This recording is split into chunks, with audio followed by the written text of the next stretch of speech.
see by the dawn's early light what so proudly we hailed at the twilight's last gleaming, whose broad stripes and bright stars through the perilous fight o'er the ramparts we watched were so gallantly streaming, and the rocket's red glare, the bombs bursting in air, gave proof through the night that our flag was still there.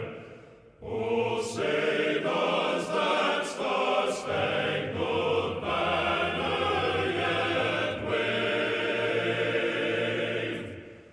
o'er the land of the free and the home of the brave?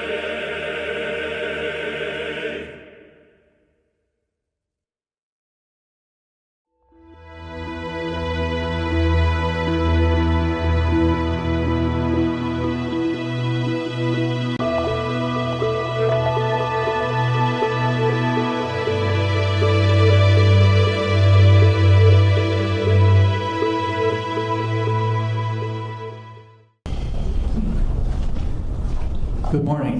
Good morning.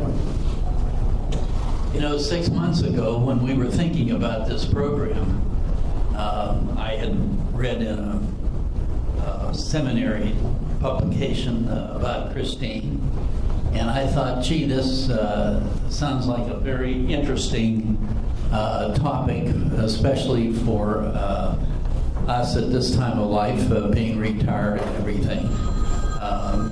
But I didn't realize it as we got closer to this day how hot the subject would get.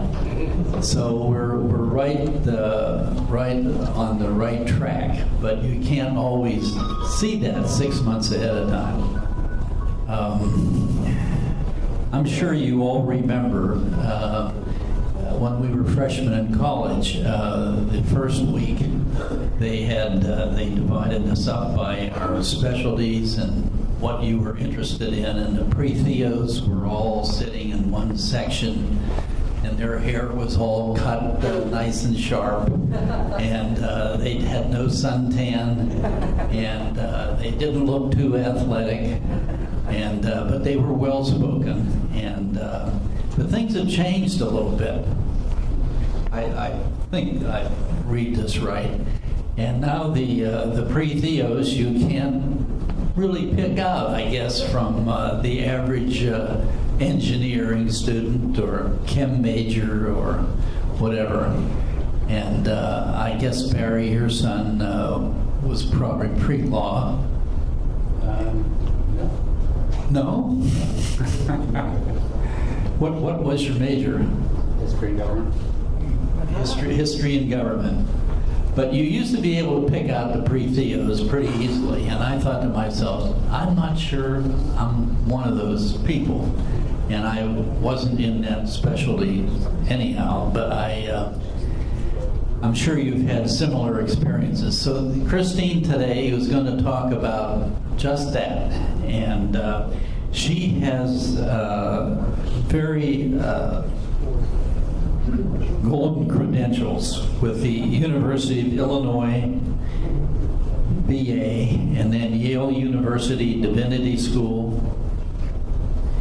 And there's a Yale person on the hot seat on TV right now trying to get into the Supreme Court.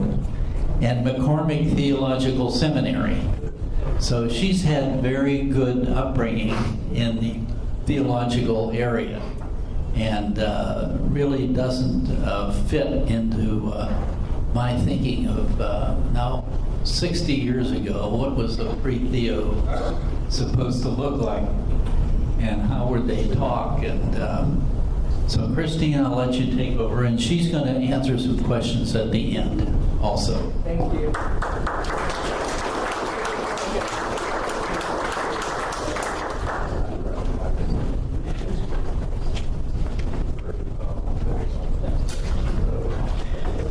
Well, thank you all so much for inviting me to be here. Is this too loud for you? Is this all right? Okay, great.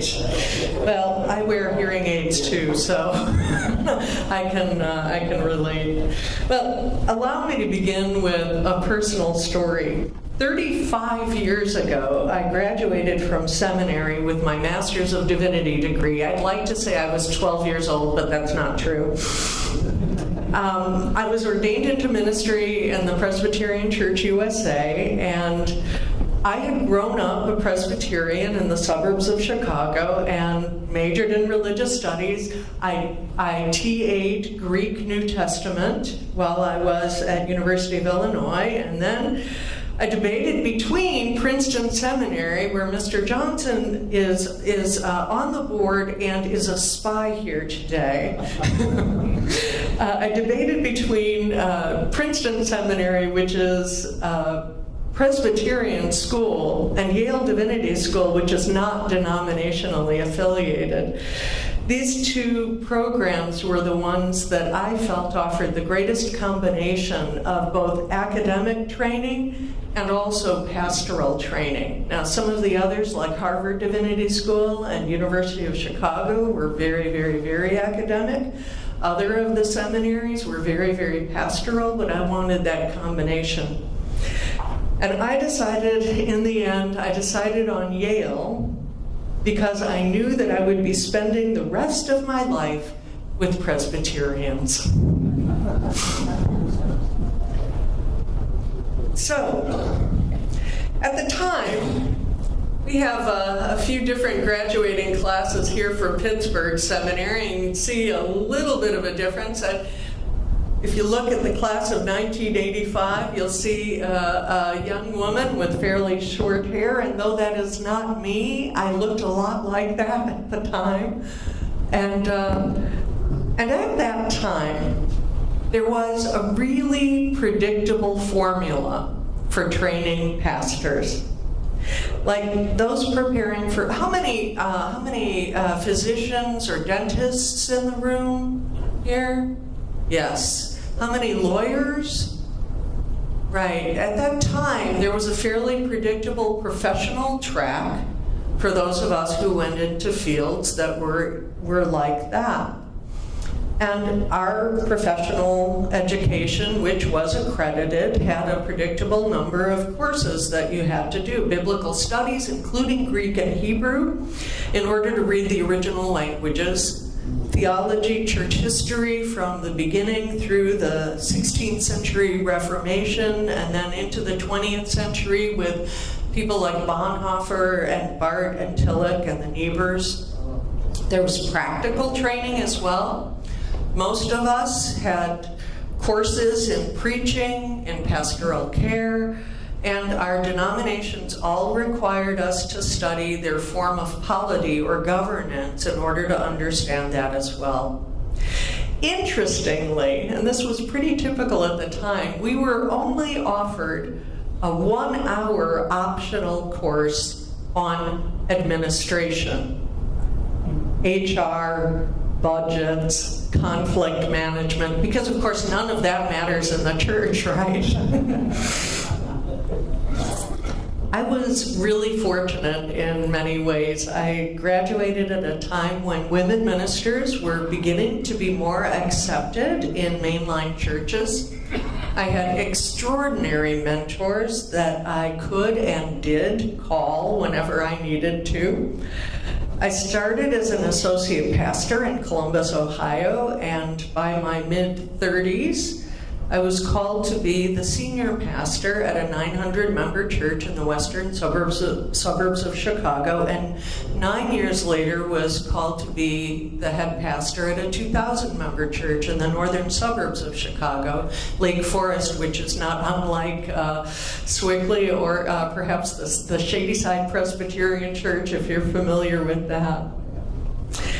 Now, my ministry in many ways was beyond what I could dream it would be. I taught Bible study all the time in my churches. I still had my little Greek New Testament open whenever I taught it. I offered what I hoped were theologically sound sermons, and I practiced pastoral care with as much integrity as I possibly could. And one could surmise that my training at Yale Divinity School prepared me well for the church. And it did for the church of the 1980s and 1990s. But little did any of us see the massive changes that were coming, changes that would call into question even the feasibility of theological training the way it had been done. Perhaps some of you saw this article from the Wall Street Journal that came out a year ago. Seminaries reflect the struggles of mainline churches. Storied institutions are shutting. One quote, "The entire faculty of the Episcopal Divinity School has been laid off this summer. The remaining students are transferring to other seminaries. After 150 years, the school is putting its campus with its 19th century stone chapel up for sale and closing its doors. We're going to see a bunch of seminaries close in the next 50 years, said Gary Hall, the chair of that board of trustees. And it's starting to happen a lot. Some of America's most distinguished theological schools that were at the heart of Christianity and higher education are now in financial distress, and many of them closing their doors. Andover Newton Theological School, the nation's first graduate school of any kind, founded in 1807 outside of Boston, sold its campus and moved to Yale Divinity School. Claremont School of Theology is selling its campus and will relocate from Southern California to a less expensive area, possibly in Oregon. And my identical twin sister, also a pastor near Columbus, Ohio, just told me this week that Trinity Lutheran Seminary in Columbus has been absorbed into Capital University. Daniel Alshire, who retired last year as executive director of the Association of Theological Schools, which is based here in Pittsburgh, by the way, he recalls how poignant it was to offer the commencement address at Bangor Theological Seminary. He says it was the seminary's 199th commencement and its last. A seminary that had faithfully and innovatively served New England congregations for almost 200 years was ceasing to be a degree-granting institution. A school that had survived the Civil War and World War I, the Great Depression and World War II, could not survive the pressures and forces influencing theological education in the early 21st century. He says something unique is happening to theological schools as the 21st century approaches its third decade. Since World War II, the story of American Protestant theological education has been quite predictable. Enrollment grew most years. The slight decline that occurred occasionally were erased by increases in subsequent years. And the story changed a decade ago when enrollment began to decline and has continued to decline. He is exactly right. The Association of Theological Schools, wrong one, here we go. The Association of Theological Schools, which is the accrediting body for seminaries, has tracked a drop of enrollment in nearly 25% in the last decade alone. Can you imagine that happening in law or medicine? So what's behind these changes? Gary Hall, whom I mentioned earlier, the chair of Episcopal Divinity Schools Board, put it succinctly. He said, the church is shrinking. The need for clergy, Protestant clergy anyway, is shrinking. And institutional support is shrinking. He's spot on. Membership in mainline Protestant churches has been falling for decades, especially among younger generations. The Pew Research Center notes that as older generations die out, the young Americans rising into adulthood are significantly less likely to identify religiously. Among millennials born since 1981, 11% are mainline Protestants, 16% are Catholics, 21% are evangelicals, and a full 35% are completely unaffiliated. And it's not just young people. An analysis for ABC News by the Langer Research Associates, based on a huge database, tracks these changes. Notice the difference between the 2003 and 2017 averages.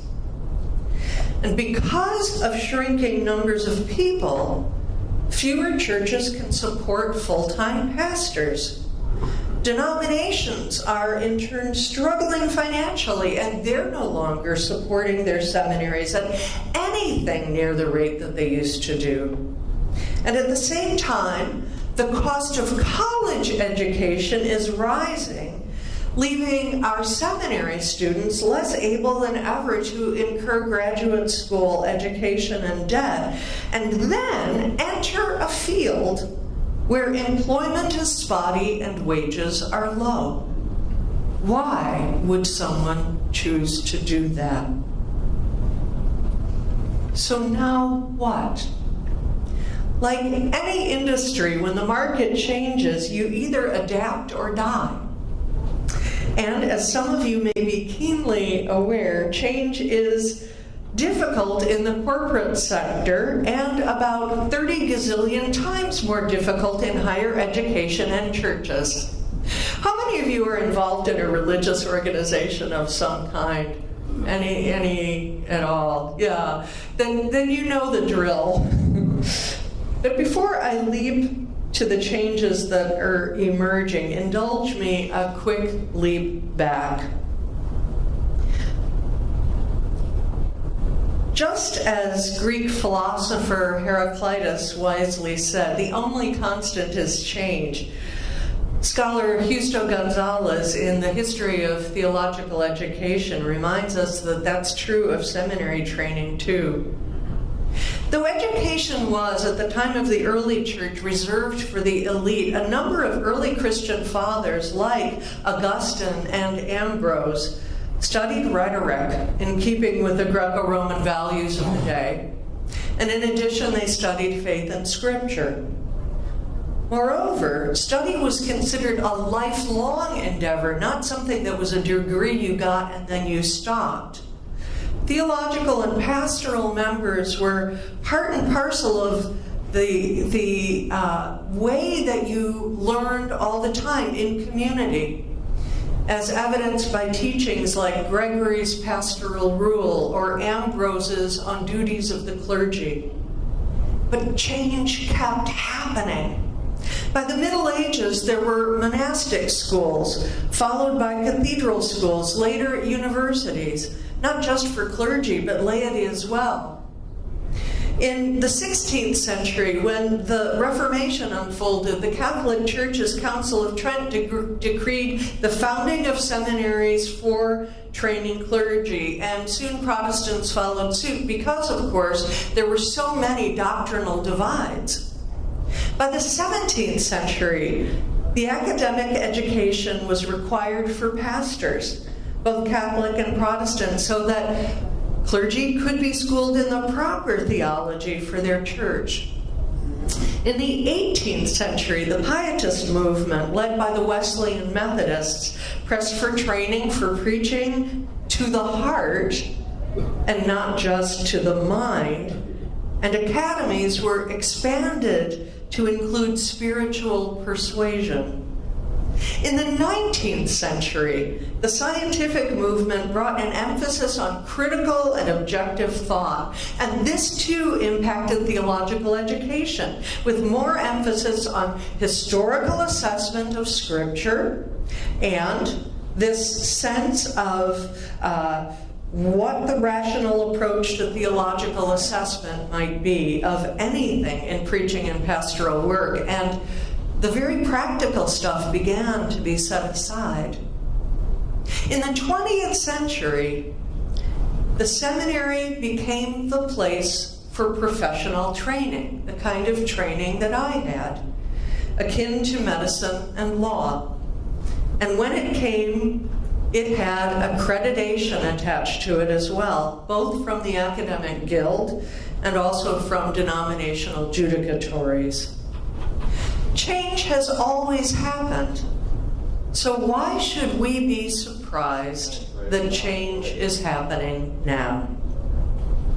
If this is what the student body of the seminary looked like in the 1890s, this painting is in this photo is in my office. Complete with a bearskin rug. I really like that. This is one of our predecessor seminaries, the Allegheny Theological School. That was what it looked like in the 1890s. This is what it looks like now.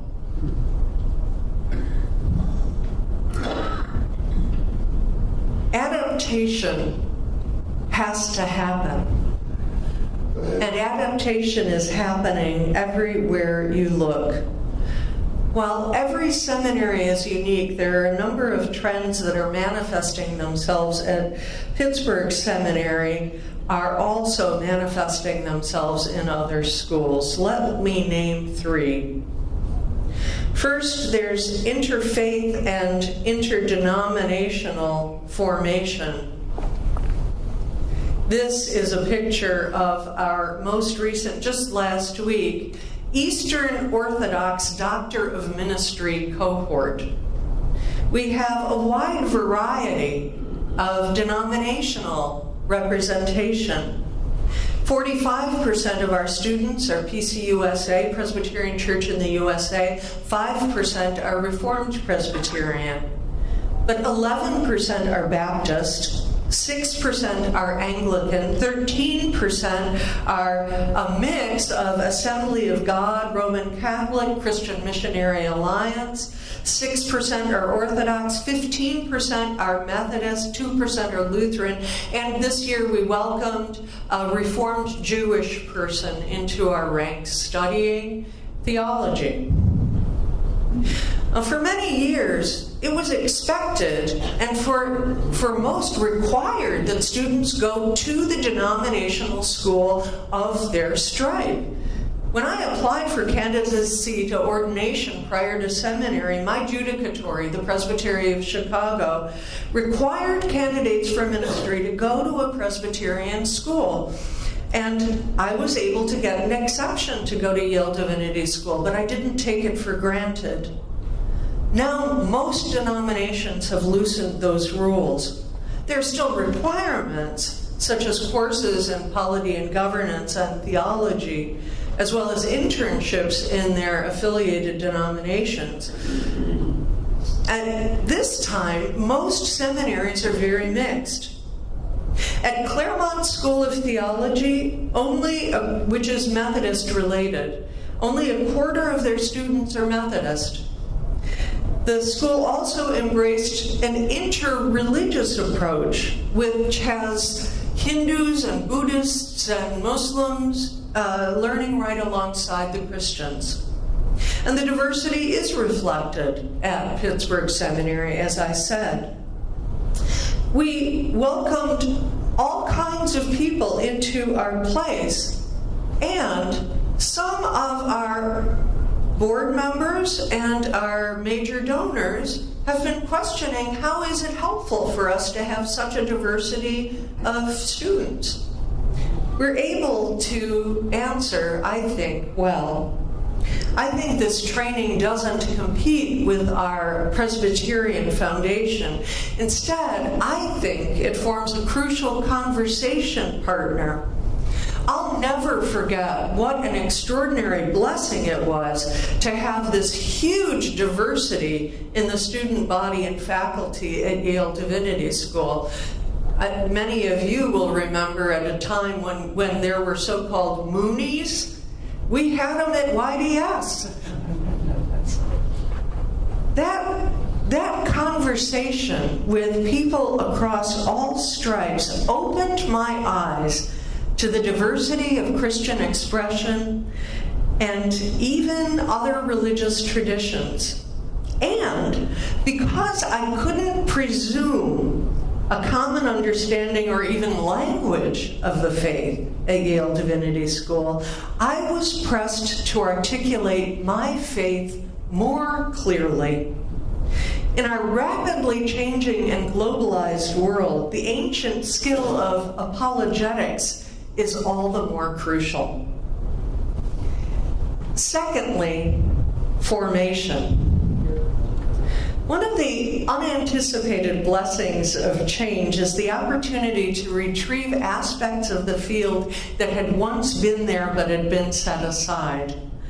The core work of faith formation, which shaped the monastic communities, for example, or were shared in print resources like Gregory's Pastoral Rule or Ambrose's On the Duty of the Clergy, those shapings got lost along the way.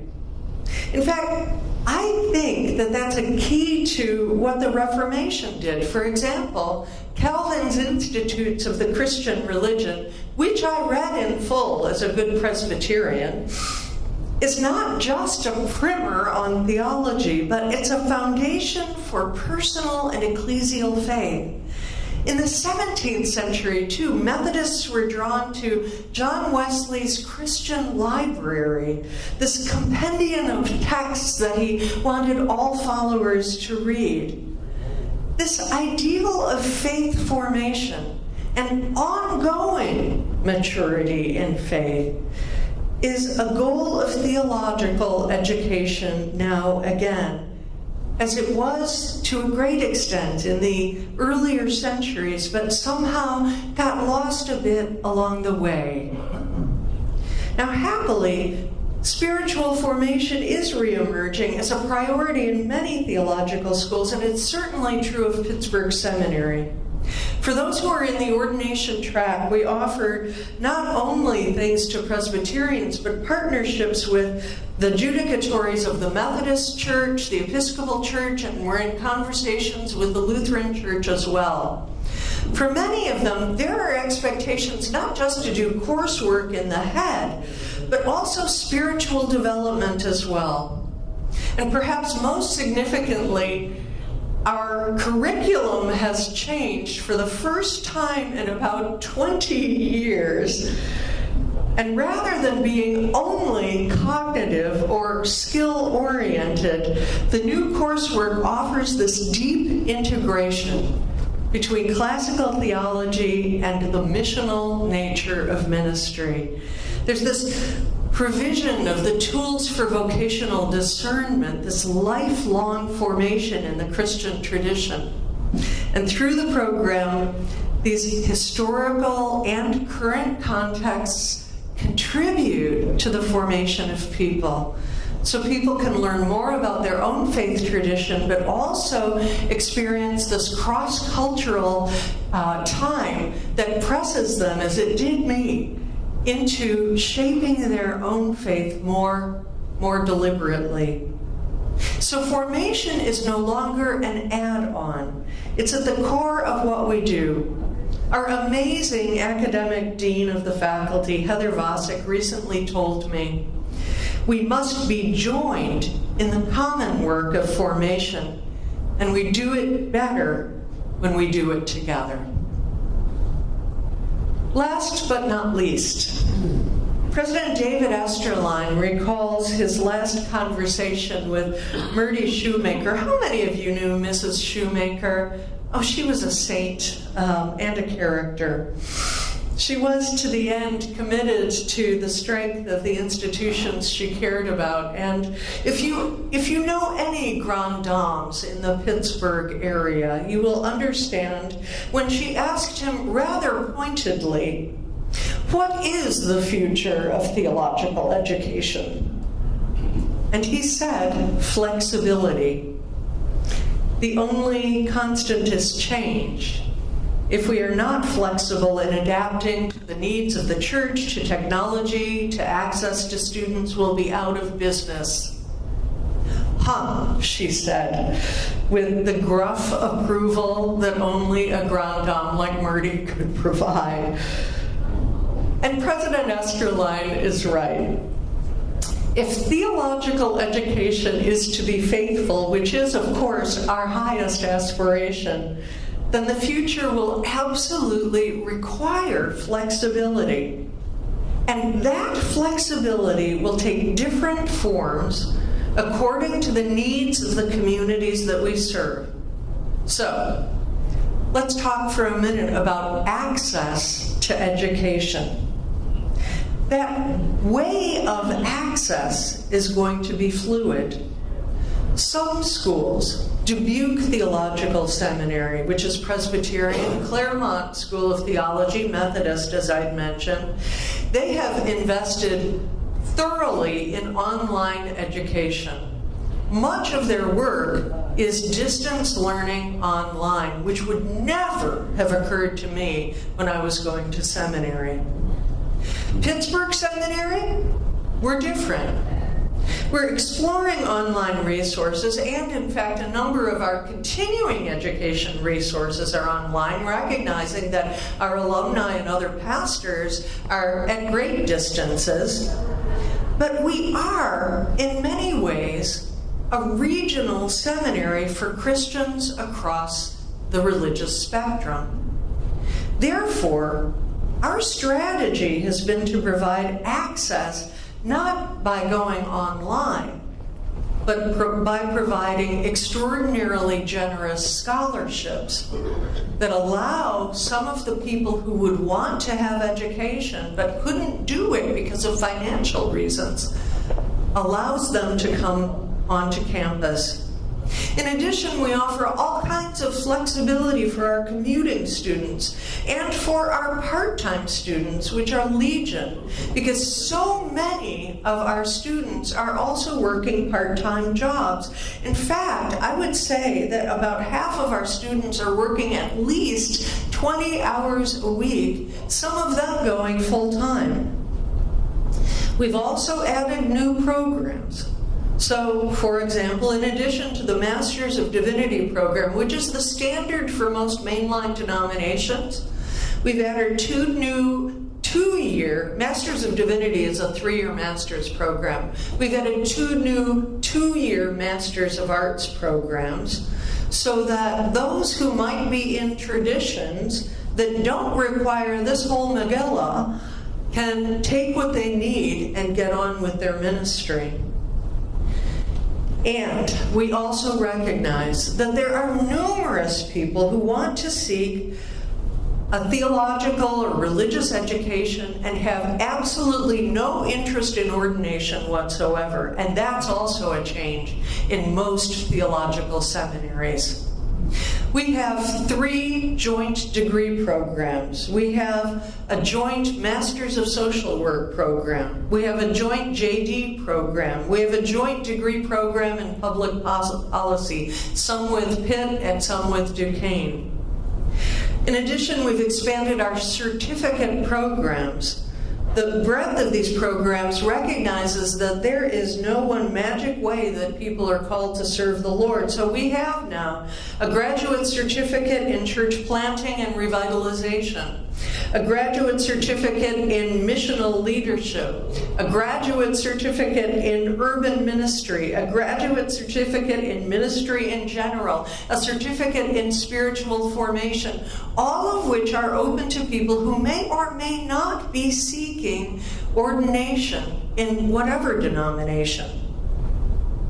Why does it matter that we're serving not only those training to be clergy, This is really important to me. I served as a pastor for 35 years, and I am absolutely convinced that St. Paul is right when he says there are different gifts, and it's the same Spirit that gives them.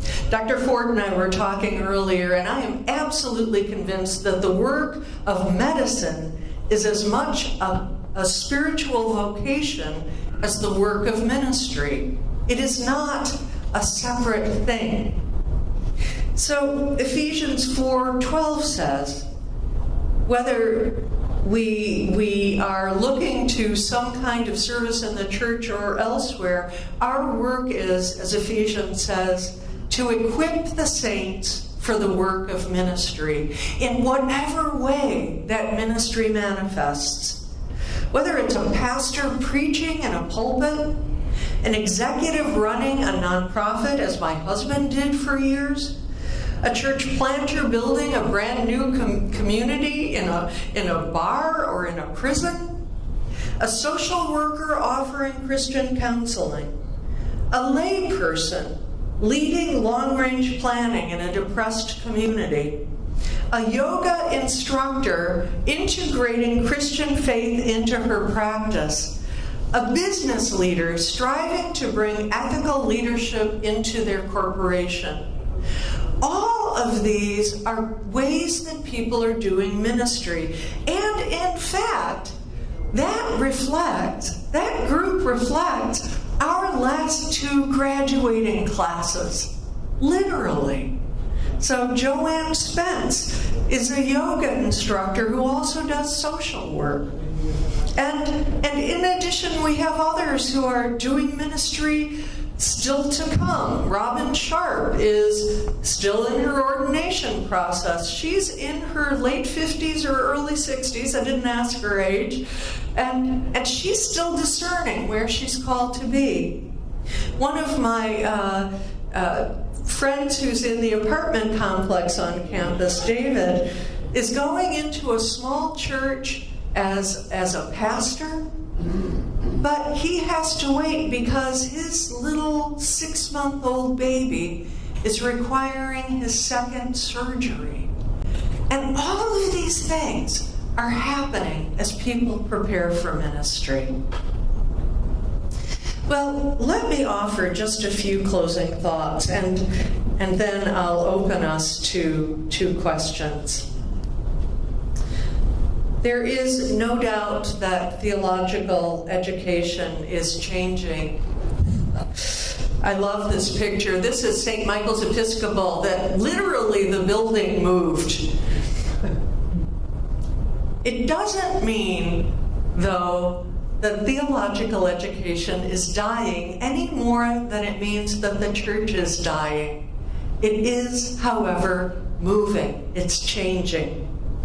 I want to close with an encouraging word from Dr. Frank Yamato, who's the new executive director at the Association of Theological Schools. He's perhaps ideally suited to lead at such a time as this.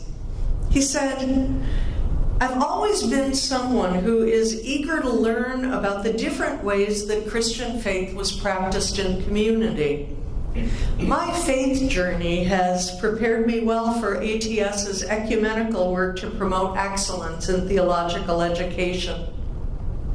Frank was raised in a Buddhist family. He became a Christian at the age of 19.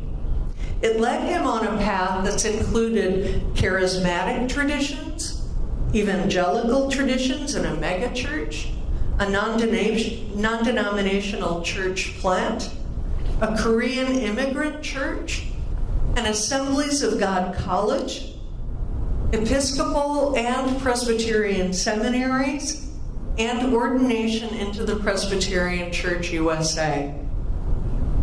When asked if anything surprises him about theological education today, he said this: "I pay a lot of attention to my news feed and social media, and I've almost had to take a break from it sometimes, don't we all?" He said, "It always feels like bad news. It's very cynical." In the Christian language, we would call this the specter of death. And I understand that these aren't easy times for theological education or for the church when one sees the enormously daunting challenges that schools are facing. Yet I've heard from a lot of people about their schools, and then these little stories come out. And all these stories are pointing with hope. Hope for what they see in the future. Hope for what they're seeing emerge in their schools. Hope for what they think ATS can be. Hope for the future that is, for the most part, catching everyone off guard. And it's creating a lot of anxiety in our society and in the broader church. It gives me great hope, he says. That is also part of the larger Christian hope, that the church will weather this too.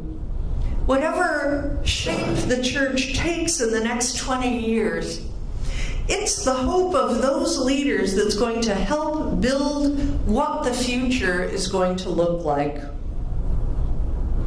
Is Dr. Yamada's hope naive? I don't think so. I added this last piece at the end, and forgive me for adding, but I'm reminded of a wonderful statement by Czech writer Václav Havel in his memoir, Disturbing the Peace, which was from interviews while he was in prison at the unrest of the fall of communism in the Czech Republic. He says, "The kind of hope I often think about, especially in situations that are particularly hopeless, such as prison, I understand hope above all as a state of mind, not as a state of the world. Either we have hope within us or we don't. Hope is not prognostication. It is not a decision that everything's going to be fine. It is an orientation of the spirit, an orientation of the heart. It transcends the world that is immediately experienced. It is anchored somewhere beyond our horizons. I feel that the deepest roots in hope are transcendent. And this, by the way, coming from a non-believer. Hope, he says, in this deep and powerful sense is not the same as joy that things are going well, or willingness to invest in enterprises that are obviously headed for early success, but rather an ability to work for something because it is good, not just because it stands a chance to succeed. The more unpromising the situation in which we demonstrate hope, the deeper that hope is. Hope is not optimism. It's not the conviction that something will turn out well, but the certainty that something makes sense, regardless of how it turns out. In short, I think the deepest and most important form of hope, the only one that can keep us above water and urge us to good works, the only true source of the breathtaking dimension of the human spirit and its efforts, is something we get, as it were, from elsewhere. It is that hope, after all, that gives us the strength to live and continually try new things, even in conditions that seem hopeless. I have to ask, if seminaries training people for service to God can't have that kind of hope, then why should we bother at all? I invite you to share that hope by coming to our reopening of the Barber Library, which is a mix of brand new and ancient, as we celebrate God's work in the 21st century. Thank you. Thank you. Any questions?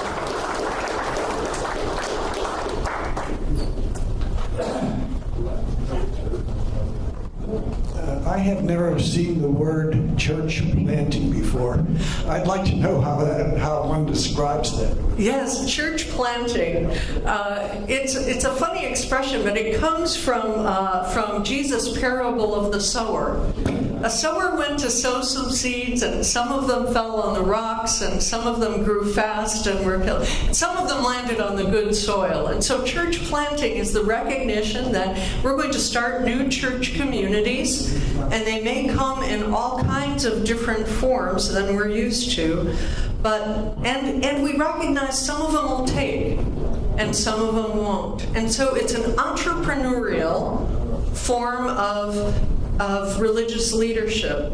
And I have to say that Pittsburgh Seminary is really at the forefront of this. And in fact, the Presbyterian Church's 1001 New Worshiping Communities has put its offices in our buildings right next to our church planting and redevelopment program.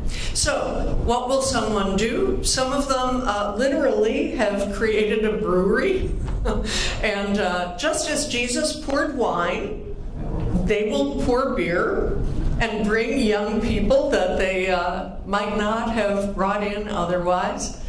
Some of them literally go into prisons and serve as chaplains to build communities. Some of them go into VA hospitals and try to create communities for those especially who are spiritually broken.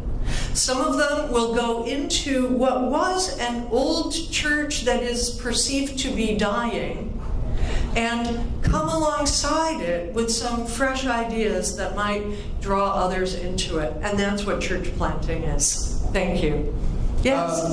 What impact have Jim and Tammy Baker, and the Catholic priests and Jerry Falwell have on keeping people from coming to the church because they were hypocrites? Well, yes, it's really, really difficult. One of the things I try to remind myself is that our generation did not invent hypocrites. So how do we rise above it? I think that part of the cause of church decline right now is precisely the distrust that especially young people have in an institution that has allowed wherever it is along the spectrum, theologically, an institution that has allowed abuse of children, that has allowed hypocrisy. I'm from the Chicago area, and it's heartbreaking to me to see what's happening at the Willow Creek Church right now, a non-denominational megachurch where its retiring pastor, Bill Hybels, has now been accused of sexual misconduct. Yeah. And other things like misuse of funds, or other things like narcissism, or other things like cowardice. So of course, whenever you have an institution that's really been shaken by corruption, whether it's government or a church or any other institution. The church puts themselves up holier than thou. Yeah, it's even worse with the holier than thou. And the cost of regaining trust is extraordinarily high. So it has cost a lot. And the thing I think that the only thing that can make a difference is authenticity and transparency. We have to learn how to apologize. We have to learn how to speak the truth. And we have to learn how to do courageous things. So here's just a personal example. If I have a donor to my congregation in Lake Forest who is hiding misconduct, then what am I called to do as the pastor? How do I balance my commitment, my requirement to confidentiality, with also my commitment to speak the truth in love, which I'm called to do?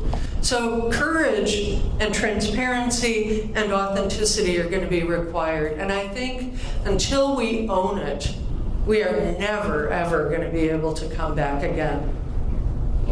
I have two questions. One is Moody of Chicago affiliate, and the other one, the mega churches that I read about in Texas, is that a bucking the trend, or is that a form of consolidation? That's a great question. Two questions. One is about Moody Bible Institute, and the other about mega churches, some merging even and growing. Moody Bible Institute is alive and well. In fact, my father and grandfather's dental practices were right across the street from Moody Bible Institute, and Dad always treated them for free.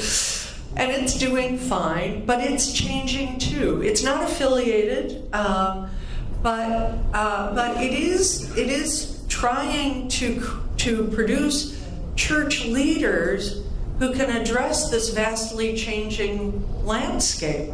And that's what it has to do. The same thing is true for Trinity Evangelical Seminary, which is located in Deerfield, Illinois, not far from where I served in Lake Forest. It has to come to a new way of doing things. The second is megachurches. So megachurches are going through, and non-denominational churches in general, are going through their own transitions right now. So some of them are still thriving, absolutely. And they have taught the mainline church a lot about how to refresh itself to be relevant for this day and age.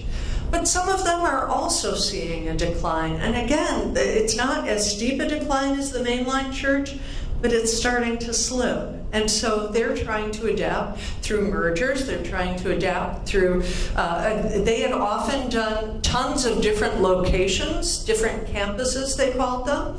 And some of them are seeing that more as entrepreneurial church planting and not counting on those, making it. Some of them are going to fall on rocky soil, and they're more realistic about that now.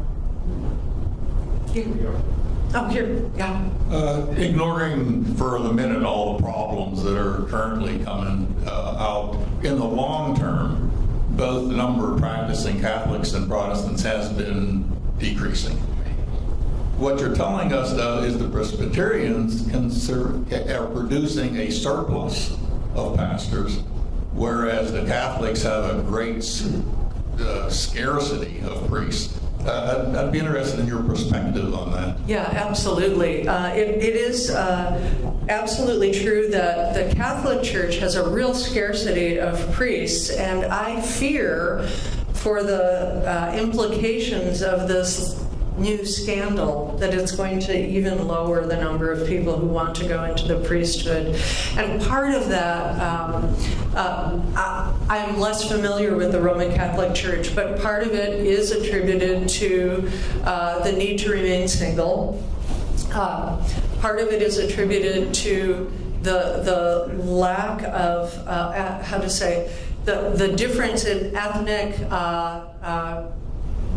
entry into the United States. So interestingly, the Southern Hemisphere, Christianity is growing like crazy, both in the East and in the West. And so we'll find more and more that some of the Catholics from the Southern Hemisphere who are coming here are going to be the priests of the future in our U.S. churches. That was true. So another seminary very close to Lake Forest, Illinois, is Mundelein Seminary. And most of their student body, not a huge majority, but a majority come from other nations. Presbyterians are producing more pastors than we can use, but one of the things that's about to happen is that we're going to start seeing a shortage pretty soon, because people like me will be retiring. And what happened in, one of the things that's complicating the shortage of pastorates for Presbyterian ministers is that some of us who have come up through the ranks are staying longer, working to 70 instead of 65. Some of us, there are many, there was a blip in the screen where a majority of students about 15 years ago were second career students, and so they're about my age as well, even though they've been in the biz a shorter time. The retirement cliff is coming up. And the PCUSA the Presbyterian Church just did a study that says we may have a shortage of pastors 5 years from now because so many of us are going to be retiring. And so it's a really interesting time. Do you believe the mainline denominations can realistically reverse the enrollment decline, or societal trends just too great and the goal is now more just to like stop the decline, or like at least better meet the needs of those who are still interested? It's a great question. So here's my deepest hope. My deepest hope is that we worry less about numbers of, butts in the pews. My deepest hope is that we worry more about being the authentic, transparent, relevant church that Jesus calls us to be. And if we do that, then I think that we will reverse the decline. If we don't do that, it doesn't matter how many of us there are. So every institution has to go through what is a come to Jesus moment. And that's where we are right now. To say, okay, the church of the 20th century was booming, and it did brilliant things. It did amazing things. It introduced schools and hospitals and places all over the place. It raised up young people to become, I think about the number of you who might have served in World War II and the loyalty and the fidelity that you had to service as a result of the faith that you had. All of these things were really crucial, but somewhere along the line, we lost the connection to what I think we're most sincerely about. The other thing that happened is that the culture has changed so utterly. So we can't pretend that we are in a mid-20th century time when there are no stores open on Sunday morning, when, honestly, one of the biggest issues for us in the church I served in Illinois, soccer games for kids on Sunday morning. We can't compete with that. We can't. So for the first time, parents have to make this extraordinary commitment if they want to raise their kids in the church. And I hate to say it, but that may be a great thing. It may be that we're called to a deeper faith than we've been called to for a very, very long time, because we have to make a choice that isn't going to be easy. Yeah, I appreciate everything you said about the changes in seminary education relating to cultural changes. One thing you have not talked much about, are there changes in the teaching of biblical principles and the ultimate goal of the mission of the church? Are there any dynamic changes in that direction? I would say that they're incremental changes that happen along the way. We have some extraordinary Bible teachers in our seminary, and some of them are older, some of them are younger, and I can see a little bit of the differences of the style of teaching. The younger tend to be, and this is a gross characterization, generalization, but the younger tend to be more interactive with their students, tend to be asking questions about impact of a passage immediately. So the way I was taught was much more theoretical. And then eventually we got to how do you preach that passage? And so homiletics or preaching was a class over here that's when we asked what difference does it make? And now it's a much more integrated process, so that we're looking at the biblical passages and also asking what difference does it make? And one of the things I love about, most seminaries seminaries is the honesty with which professors are wrestling with Scripture. And we have the whole gamut. I mean, we have very conservative and very liberal professors on our campus right now. And they will argue with each other about what the right interpretation is. And you know, I think that may be the best training that we can give our students, because they're going to have to go out into the world and be able to articulate for themselves exactly what they think and defend their position against whichever side it is they're on. Let me add, forgive my preaching now. The other thing I love about the example we have of liberal and conservative professors on campus, and frankly that range of students, is that I think seminaries need to be a place where we're modeling civil dialogue over really, really tough issues.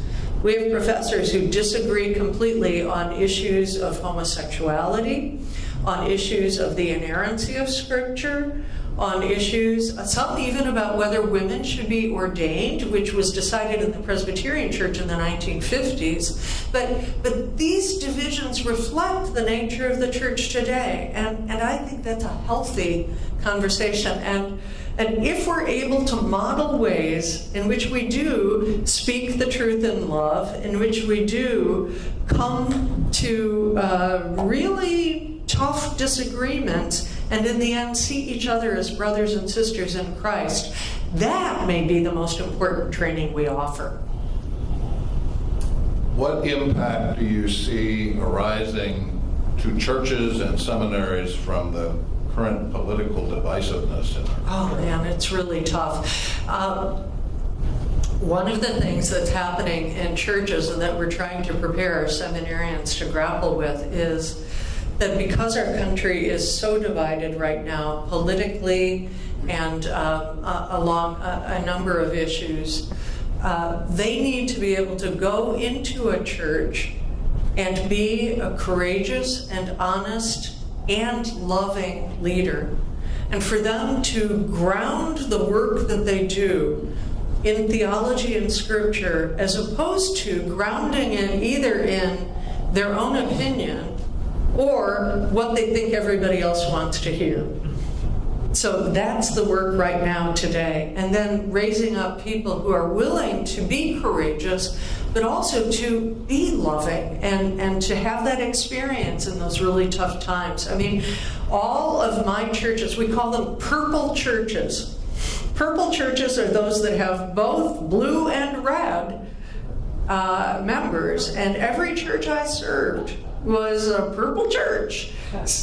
Well, to put it another way, how do you deal with the hypocrisy of supporting the bad to get the good? Yeah, how do you put up with the hypocrisy of supporting the bad to get the good? And I mean, honestly, I preached some really tough sermons in my day. My Armenian grandmother, raised me to speak my mind, which might not have been a good idea. But you have to be able to speak to what's going on. You have to be able to do that if you're going to be an ethical, moral leader. You have to.